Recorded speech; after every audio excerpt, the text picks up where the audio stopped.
Yo, what's up? What's up? It's your boy Domuto. We're back with another video. Today we're watching DygoKnight. You know what I'm saying? Setups that were never paid off in Naruto. Okay, I can see how like how the story gets like set up to be something bigger than what it was supposed to be. Then they just either dropped the ball or they just didn't continue that story. You know what I'm saying? So let's get into it. Several instances in the Naruto story where something was set up and never paid off in the future. Let's talk about them and why they were never paid off and if that was a good decision or not. Well, of course, setting up something that's never going to be paid off is bad, but sometimes not going through with it works to avoid some other problem in the narrative. Let's start things off with everyone's favorite kunoichi, Sakura. Remember when everyone said that Sakura was amazing at genjutsu, that she has so much potential for genjutsu, that she was brilliant? I mean, Kakashi said that in the training arc with the bells. Sasuke said that several times about Sakura. And that had to do with Sakura's chakra control. She was the best at controlling her chakra among Team 7, and therefore she had a lot of potential in becoming very good at genjutsu. This was very clearly a setup for Sakura being the genjutsu user in the team. It was clear that Team 7 was foreshadowed and built up to be split in between the three major ninja arts. Sakura for genjutsu, Sasuke for ninjutsu, and Naruto for taijutsu. However, this never happens. I mean, Sakura never learns a single genjutsu. She just breaks out of a couple, and yeah, that's pretty much what she does with genjutsu. She becomes the healer of the team, which also requires really great chakra control, so it's not as though that ability went to waste. But we can see that the genjutsu guy in the team is Sasuke because the Sharingan and whatnot. Y'all gotta understand when you when people write stories and shit like Harry Potter, Naruto, Dragon Ball Z, sometimes things get set up, but they don't know what the rest of the story is. When the people, the writers, they don't know what the rest of the story is yet. They just hoping the first issue and shit becomes popular. As soon as that becomes popular, then you gotta make up some more shit. You know what I'm saying? Oh, Sasuke gonna get mad. He's gonna leave the village. They didn't think about that during the first issues of Naruto. They didn't think about that yet. You know what I'm saying? They won't think about Shippuden yet. You know what I'm saying? So that's how it is.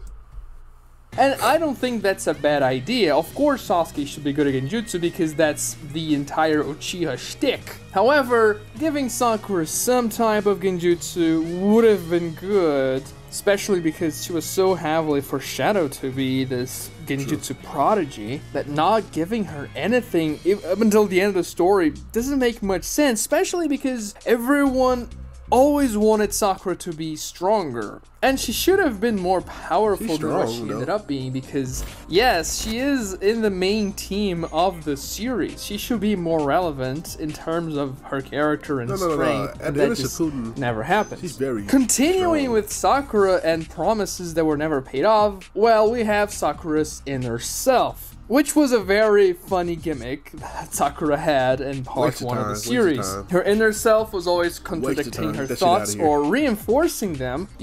Sakura's already annoying by her fucking self. The little inner shit would have been a waste of time, would have been annoying. I probably would stop watching this shit. I ain't gonna lie.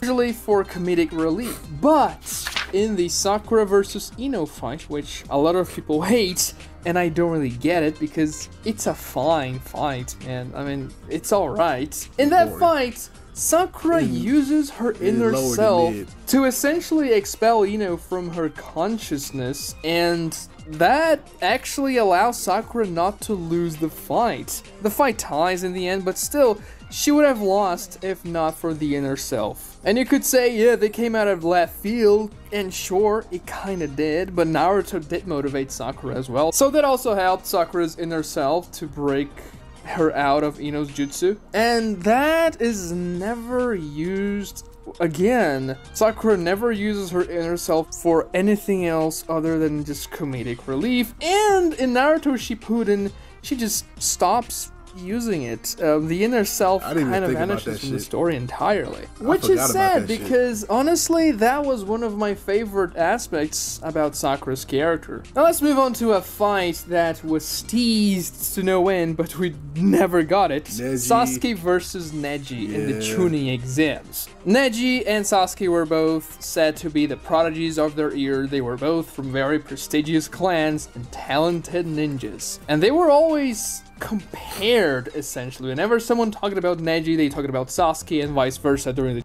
Okay. Damn, I don't know, that might be Black Suit Sasuke versus Chunin exam, like, we say Chunin exams Sasuke when they about to fight in the tournament. So around the Black Suit Sasuke versus Neji, who win it? Who y'all got? Without curse mark, if Sasuke didn't use his curse mark, I feel like, I don't know. That'd be a good ass fight. I ain't gonna cap. They did show the bag on that. That could have been a good ass fight. Better than that Naruto and Neji fight, because all Naruto did was pretty much like one tap him. After getting beat up the whole fucking time, that shit was weird. So Neji can't even take a punch for real. Anyway, the Chunin exams, so everyone thought, yeah, these two guys are probably gonna fight. Never happened though, which is kind of strange. I'm gonna go with Neji. You would figure Slightly. a fight That between Neji, Sasuke and Neji would be very hype and that people would love watching it, but I understand why this fight was never included. The story simply didn't have that much space. It could have been included in the Forest of Death, but putting the fight there would be a stomp for Neji, and that's probably not what Kishimoto wanted. True. He would probably want something more balanced, so having Sasuke fight Neji in the final round of the Chunin exams would be more ideal. However, Neji's character arc in the Chunin exams could not be fulfilled without fighting Naruto, and also Sasuke couldn't lose because he had to fight Gaara. Therefore, the Sasuke versus Neji fight simply couldn't happen in the appropriate moment for Kishimoto. After the Chunin exam, Sasuke just becomes way more powerful than Neji, and the fights would also be a stomp, but now for Sasuke's side. So unfortunately, even though it would have been very nice to see them fight in a battle to the death, not to the death, but in a very hard battle, we don't see it because of the story and because of the pacing, and also because things just wouldn't fit so well if they had that fight. Now let's talk about a character that was built up as being important and kind of forgotten, and that's Anko. Now I'm not gonna be here talking about every single character that was forgotten in Naruto Shippuden, but Anko is a more interesting case for me because she was Orochimaru's pupil. And we know that the pupils of the Sanins have a great significance in the story, especially Minato and Naruto and Sasuke and Sakura. Granted, Chizune is not that important, but still, Anko had a curse mark. She had an interesting arc during the Forest of Death. She even wanted to take Orochimaru with her so that she could get rid of him forever because she hated him so much for what he did. And that was so very interesting. Anko was a compelling character, and after this arc, she literally disappears from the story, appearing once every 100 chapters and never doing anything relevant whatsoever. Seems a bit wasteful if you wanna ask me. True. I get the feeling Kishimoto had something planned for Anko and Orochimaru, but never really found the right way of executing it or even where to put it in the story, so he just chose to kind of ignore Anko forever. I mean, she's not even in the war arc, she's just laying there in Kabuto's hideout. Her only purpose for existing there is just to bring Orochimaru back. It's kind of sad. Another character that was built up and never paid off was Kurenai. Now, granted, Kurenai has one fight, if you could even call that a fight, in the entire series. She uses Genjutsu against Itachi, and every single person in the Naruto fandom makes fun of her because of that. But guys, she's a Genjutsu specialist. What did you want her to do? Like, throw a rock at Itachi or something? No, she had to use her most powerful ability. It just so happens that she didn't really fight the right You know what I'm saying? She wasn't familiar with Itachi's game at that time. You know what I'm saying? She said she had to apologize. I wasn't very familiar with your game. You know what I'm saying? An opponent for her. But the thing is, she was one of the prominent jonins in the Leaf Village. She was the sensei of one of the main teams. So you would expect she would have... That's one of the big problems with Naruto. It's too many fucking characters, you know what I'm saying? You can't just... Yeah, people be like, oh, this person need to have more time, you know. Where the fuck did fucking Rock Lee go after the fucking... Well, after he fought Gaara, pretty much. I mean, yeah, he had some moments after that, but like he peaked. You know what I'm saying? Pretty much at the Gaara fight. Yeah, he fought against Kinimaru and shit, but still, that's not a crazy fight. You know what I'm saying? I mean, it's a good fight, but it's not a crazy fight. You know what I'm saying? Where did Neji? You know what I'm saying? Neji, Chunin exams, pretty much he peaked. Like he wasn't used for nothing else. I mean, he started helping out Hinata with her training, but that's it. Shit, I got a poster right here. I'm looking at the character. Shikamaru, he was in the story a lot, so I ain't gonna say him. Fucking Shino right there. What the? You literally one of them. Come on now. Have gotten something. I mean, Asuma got an arc surrounding him and his death. Kakashi is Kakashi. I don't have to explain that one. And Guy fought Jubidara. Kurenai got pregnant. And that's her character in Naruto Shippuden.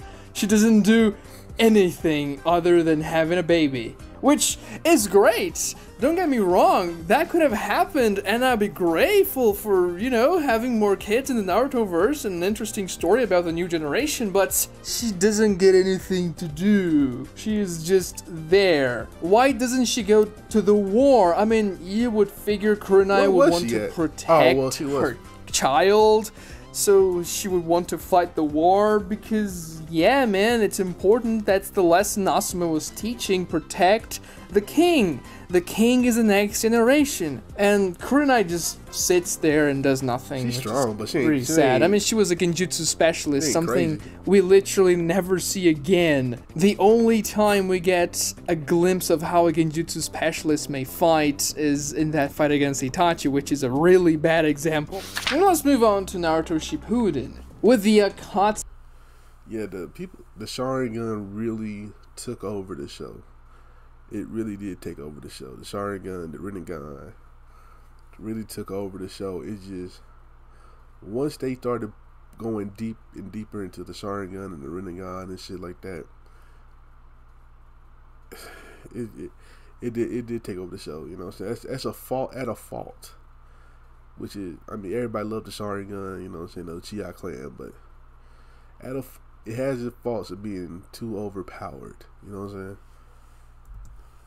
Rings. I don't know if you recollect, but in the beginning of Naruto Shippuden, when the Akatsuki was being introduced a little bit more and we were seeing more characters, the rings that the characters wore were a big deal. Every Akatsuki member had a different ring with a different color that had a different meaning, and every single one of those rings was linked to one of the fingers of the Gero Mazo. There was a significance to that Kishimoto just never really explored. He just said in the end, oh yeah, the rings are cool because the Akatsukis are cool and that's pretty much it. But that was not the case whatsoever in the beginning of Naruto Shippuden. When Deidara loses his arms, he is looking for his ring specifically. He is more concerned with his Akatsuki ring than with his arm. And when Toby finds it, Deidara strangles him so that he can give the ring back to him and all that. I mean, it's supposed to be a funny scene, but the importance of the rings is very much stated there. The characters wouldn't be so fixated on the rings if they weren't important. Toby even says, oh, now that Deidara is dead, I can get his ring and then I can be an Akatsuki member, implying that the rings are unique for some reason and not just a piece of jewelry. If he needs to get Datara's ring to get into the Akatsuki, that means the ring carries some type of power or symbolism. Like I don't know, something, but like Kishimoto never develops this concept any further. After the first arc, you know, the Kazekage rescue arc in Naruto Shippuden, maybe that's the reason why they can all kind of. I don't know if they explain how they all can connect to each other when they do the ritual. Or that's another. I wasn't paying attention to that part. There's another reason why they can't. How they do that? I don't know.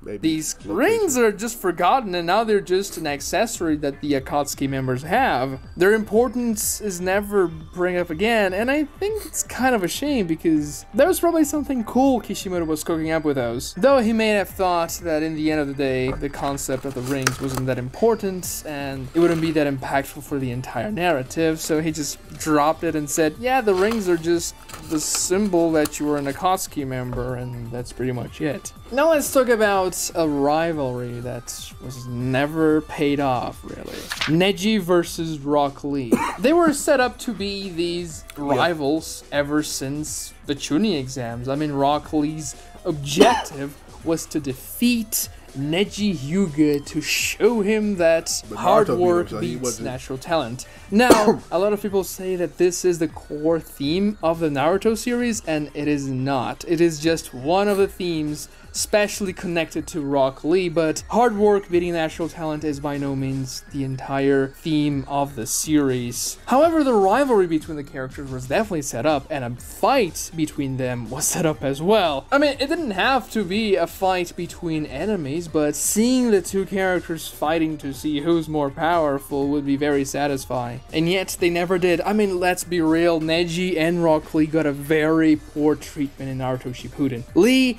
didn't do anything in the entire story, and Neji didn't do anything and then died to a stick. Team Guy wasn't very well treated, except for Guy. Guy, he got a pretty good treatment. But the rest, they were just thrown away. Now let's talk about another character that just vanished from the story, and that's gonna be Sai. What the fuck? What the fuck? He was introduced in the Tenchi Bridge arc as a guy from the root, Ambu, a spy for Danzo that's looking over Naruto and seeing what's happening. I don't really... How much could you do with Shai, though? I think Shai served his purpose, you know, you fill in. He had an arc, he had like a whole arc, you know what I'm saying, when they went to go after Orochimaru and shit, so like, you like Sai that much, not having a personality and having to develop feelings and learning to express emotion is a type of arc I'm not a great fan of, but it's serviceable. Sai serves as a mystery for the Tenchi Bridge arc. We're always second guessing his true intentions, and also the book he's drawing all those drawings and not having the book completed in the end with his brother, and then him completing it and shaking his brother's hand in the book. It's something interesting. It essentially finishes the character's arc up well in that particular arc, but then Sai disappears from the story. He has no relevance whatsoever after the Tenchi Bridge arc. And you would expect he would, because he is one of the Team 7 members. Now, not that I'm really pissed off at that, because I don't really like Sai that much, so it's fine that he is not in the narrative, but it's so weird that even in the arc where Danzo is most prominent, in the 5 Kage Summit arc, Sai just has this minute role that doesn't amount to anything, and you would expect that, okay, his boss is in the battlefield and doing stuff. Sai should probably be there. Like, if you want to do something useful with a character, just put Sai in the bodyguard position instead of those two randos, Fu and Torune. Just have Sai be one of them. Now, yeah, I mean, Obito kills them in that arc, but you can easily write around that. I mean, give him something to do. I don't know, man. Maybe have him conflicted over Danzo's real intentions or something like that. But nothing happens, and then Danzo dies, and Sai doesn't do anything about it. I mean, he's not pissed, and I get it, that's his personality, but still, you could give some type of conflict to the character, especially when the man who Especially when the man who raised him as a shinobi tool dies. I mean, maybe he loses purpose, maybe he finds a new purpose, but he's just there, and then he pretty much does nothing in the arc as well. Another plot thread that was kind of dropped was Naruto's promise of bringing peace to the Rain Village. When Naruto confronted Nagato after defeating the Paths of Pain, and after them having that very lengthy conversation about what's the cycle of hatred and who's gonna stop it and all that, Naruto said he will bring peace to the Rain Village when he becomes the Hokage, and we just never see that happening. And as far as I remember, Naruto... You gotta talk that shit, you know what I'm saying, to get the ball rolling. You gotta talk that shit, you know, prejudice do it all the time, so you know what I'm saying. Naruto capped a little bit, you know what I'm saying. Hey, at the end of the day, he saved everybody's lives in the Leaf Village, you know what I'm saying. Naruto says many times that he never goes back on his word, so apparently Naruto was lying. No, but really, we never see the Rain Village again, unfortunately. I mean, we see it for a couple of chapters when Conan fights Tobi/Obito/Madara there, but we just see it in the distance, to be honest. We don't see how the villagers are doing, we don't see the village itself, we just kind of see it as a backdrop. And the Rain Village is such a cool place. Now maybe doing something new in the Rain Village, making Naruto do those improvements would be bad for the pacing of the story, but just do something, say, yes, I'm sending aid to the Rain Village, I am doing something good for the Rain Village because I promised Nagato that, and now I am protecting them. Whatever, you can do something quick. It's just nice to know that the main character is fulfilling his very powerful promises that were hard to accomplish, but that he is actually doing them. The next setup that was never paid off relates to Madara Uchiha. Remember in the war arc when Madara was laying around,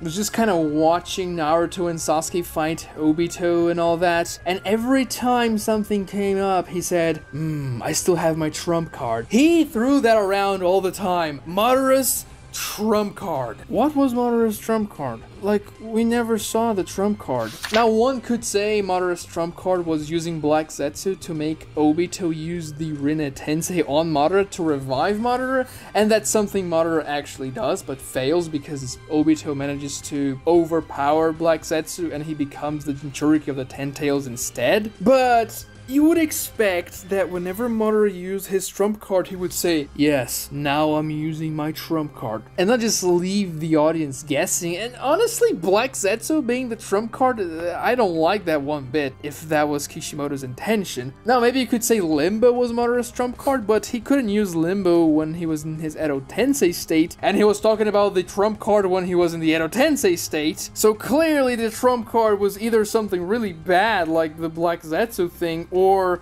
we just didn't see it. Which is kind of what the video is about. We never saw Madara's trump card, unfortunately. Oh. The first time I read those chapters in 2013, I think that's when they were coming out, I thought his trump card would be his MS abilities that we also never see in the story. But no, we just don't find out what the trump card was. And another setup that was never paid off was Tenten getting the tools from the Sage of Six Paths in the end of the war arc. I mean, sure, Tenten used a couple of the tools to one-shot Kakuzu and all that, but remember when Madara became the Jinchuriki of the Ten Tails and he spat two of those tools that Obito used to summon the Ten Tails in the first place? Those tools landed on Guy and Neji. It was a funny scene. And then when Guy and Neji go to the battlefield to fight Jubidara, they say, oh, Tenten stayed behind because she found the tools of the Sage of Six Paths and she's trying to figure something out with them. Every single person that was reading that saw this panel and they thought, boy, Tenten's gonna seal Madara. This was the meme for years. People were saying that Tenten was gonna solo Madara, that she was gonna win the fight, and Tenten was gonna... Nobody would have been satisfied with that. Save the day, like this completely useless character that never won a fight except for the fight against her doppelganger was going to seal the most powerful character we had ever seen by a long shot because she is a master of weapons and by coincidence, the most powerful weapons in the existence of mankind landed on her lap. And so everyone was excited to see when Stanton's showing up, when Stanton gonna seal Madara. And she never came, unfortunately. She was just put under the Infinite Tsukiyomi just like everyone else in the Alliance. And that was it. I mean, to be honest, I prefer Tenten sealing Madara than the Zetsu thing and Kaguya and all that. It would have been much more interesting, at least. So Tenten never uses those two tools. She never seals Madara, she never does anything with them. We only see the tools in the last chapter when Tenten is running her weapons shop and nobody is really buying anything and the weapons are there. Which is really strange, to be honest. Just having those legendary powerful weapons laying around as a display in your shop is really strange. I mean, would a gun shop have nukes on their display? Sure, they were not for sale, but still, it's just weird. But anyway, tell me in the comments down below if I missed any setups that were never paid off in the Naruto series. One, there was some great points, like, you know what I'm saying, different, you know what I'm saying, different setups that wasn't fulfilled, you know what I'm saying? That was some great, like, I like that Naruto, I mean, the Neji and Gaara one, that one stuck out to me, because they really did hype that one up. Gaara was really supposed to, I mean, not Gaara, but Rock Lee was really supposed to, you know what I'm saying, try to get a dub or something, but it never panned out, so, yeah. Shoot, that's a good one. I'm trying to think of one. I don't know. I know a lot of animes have a bunch of little setups that wasn't fulfilled yet. So I'm still waiting for, you know, Dragon Ball Super to take Vegeta to Universe 6 Saiyans. You know what I'm saying? I'm trying to see that. You know what I'm saying? That's what Kaba said. Vegeta wanted to meet them. You know what I'm saying? So anyway, man, you like my reaction? Shout out to DygoKnight, and I'll catch y'all next time. Like, comment, subscribe first before you leave, please.